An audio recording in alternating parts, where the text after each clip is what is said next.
Thank you for watching the Reports and Tools portion of the regional trainings. Throughout this presentation, you will notice these icons. They are there to let you know of additional resources that are available for you. These resources can be found on the Commission's website or in your web grants portal. Please note that the student data shown in this presentation is fictitious and all personally identifiable information has been omitted. As a financial aid officer, there are many reports to assist you in your job. Once you are logged into your web grants account, go to the Cal Grant section on the home page, click on Data Transfer, and then click on Report Download. Here is the report download screen. You can select the academic year and report type. You can also filter by month to customize search results. Once you click the search button, all reports fitting your search criteria will appear. Alternatively, if you leave all fields at their default selections as all, the system will bring up all available reports for that academic year. This slide shows an overview of some of the more common college reports and their descriptions. We will discuss each report in greater detail over the next several slides. Please note that some reports are generated automatically, while other reports provide feedback after the campus uploads data files. The feedback reports provide the status of your attempted transactions, for example, accepted and rejected payments, accepted/rejected education level verifications, and others.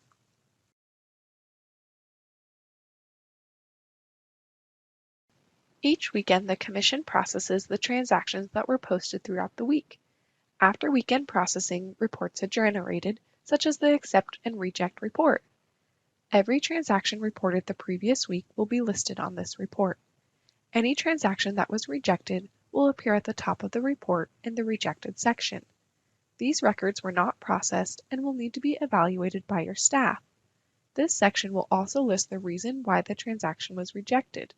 For example, EL verification required means this student's education level must be verified before a payment can be posted. Or no transaction reported for fall term means that the fall term must be satisfied with a payment or leave of absence before a spring payment can be reported. Another common reject code is duplicate transaction. In other words, this student was already paid for that term, but the school attempted to report another payment for the same term. If there were no rejected transactions, this section will not appear on the report. The next section of the report is the accepted section. These transactions were successfully processed, so no further action is needed. We highly recommend that this report is checked every week to confirm that posted payments are being accepted. This slide shows the Award Status Extract Report. It can be used to assist schools in identifying students on their campus who may be eligible for Cal Grant payments but do not appear on the current payment roster. This occurs when students do not claim their school of attendance through the Web Grants for Students account. The Award Status Extract Report is a feedback report that is generated at the end of the month after an institution uploads a formatted award status extract file of students' social security numbers or DREAM Act identification numbers. The file layout for proper formatting of the award status extract process and training guide is located in the Help menu of Web Grants. Two files are produced from the award status extract. One is the awarded students, and the second is the not awarded students. The awarded section displays students who were awarded a Cal Grant and provides details of that award, the Cal Grant type, the award amount, and other details. The not awarded section is simply a list of social security numbers and the reason why the student was not processed for Cal Grant consideration. The Cal-C Supplement Recipient Report lists all students who were found potentially eligible for the Cal Grant C. The far right column lists an N or a Y indicating whether or not the student has completed their supplement form. Students must submit the C supplement and confirm enrollment in an approved vocational program through their Web Grants for Students portal in order to claim the award. If a student is preliminarily awarded the Cal Grant C but does not appear on your roster, it is likely because they did not submit this form, and this report can confirm that. The Education Level or EL Verification Report identifies newly awarded students who are on hold waiting EL verification. Remember that EL is directly tied to the percentage of lifetime Cal Grant eligibility, so a college freshman will receive 400% or 4 years of Cal Grant eligibility, while sophomores receive 300% or 3 years, and so on. Students may misreport their education level on the FAFSA or DREAM Act application, so if a student record is flagged, financial aid administrators need to perform this verification requirement to clear the flags prior to reporting the first payment. Please note that if a record is not flagged, EL verification is not required. Additional training material on the EL verification process can be found in web grants under the Help menu. The EL Verification Accept Reject report provides feedback after an institution uploads an EL verification file using the Commission's EL verification template. Manual EL verifications do not appear on this report. Similar to other reports, there is the Accepted and Rejected section. Institutions will need to work through the Rejected section. In the Rejected section, the most common reject reason is invalid award status. This usually occurs when a school has posted a transaction that withdraws the award. For example, reporting IT ineligible for transfer entitlement before the EL verification was performed. The E2 verification report identifies students who have been offered a new or renewal transfer entitlement award and are flagged for verification. 10% of E2 awards are flagged to confirm eligibility for the transfer entitlement award per Assembly Bill 840. This report is only available to four-year institutions because E2 awards are only applicable to the universities. Financial aid administrators should work this report because without releasing the hold, a student cannot receive a payment. If you would like additional training on the Transfer Entitlement Award and the verification process, please sign up for one of our Transfer Entitlement webinars. You can register on the CSAC website under Colleges and the Training section. Accounting personnel and financial aid staff should become very familiar with the Monthly Payment Activity Report. While it is titled Monthly, this report is actually generated on a weekly basis over the weekend. This report is the equivalent of a Cal Grant bank statement. It shows money in and money out. In this example, this school was eligible for the fall term advance.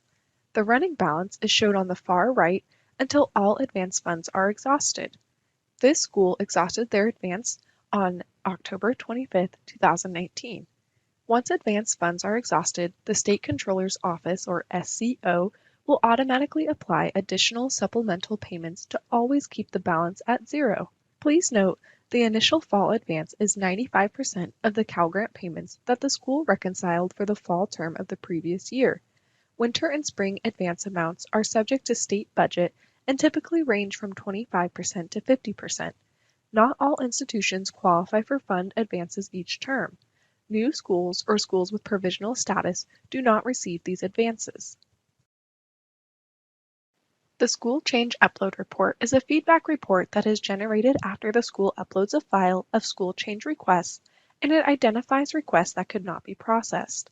It lists Social Security numbers of rejected school change requests, including the reason why it was rejected. It also includes a record count of successful and rejected school change attempts. The Student Overlap Report is a list of students who are in overlap, which simply means that they were auto-accepted for the Cal Grant A or B and qualified for another. For example, a student with a low income but a high GPA may be qualified for both the Cal Grant A and B. However, web grants will auto-accept the award that pays out the most based on the school's segment, the community college, CSU, UC, or private school that the student lists as the school of attendance on their FAFSA or DREAM Act application. The Unable to Determine Remaining Eligibility Report is a list of Cal Grant recipients who were enrolled for the prior year but have at least one term with no reported transaction, such as a payment, leave of absence, or other renewal transaction code. Keep in mind that in order for a student's award to be renewed, all terms in an academic year must be satisfied. Finally, the Unclaimed Awards report identifies students that have an unclaimed award. In other words, they have no reported payments from any of the schools listed on their financial aid application. A student with an unclaimed award will appear on this report for every school listed on their FAFSA or California Dream Act application. This report will help schools claim awards for their attending students. It is generated periodically between October of the award year and the final reconciliation for that year. In addition to utilizing reports, the Commission offers other tools such as macro-enabled templates used when uploading files.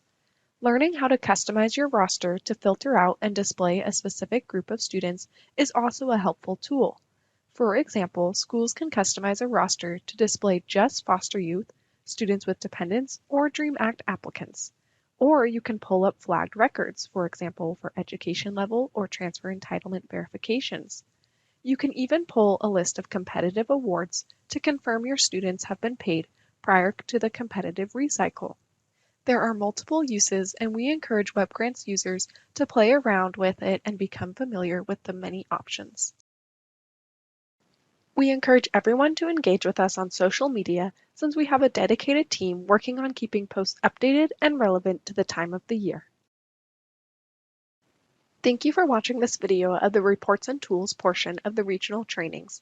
If you have any questions, please contact school support by phone or email.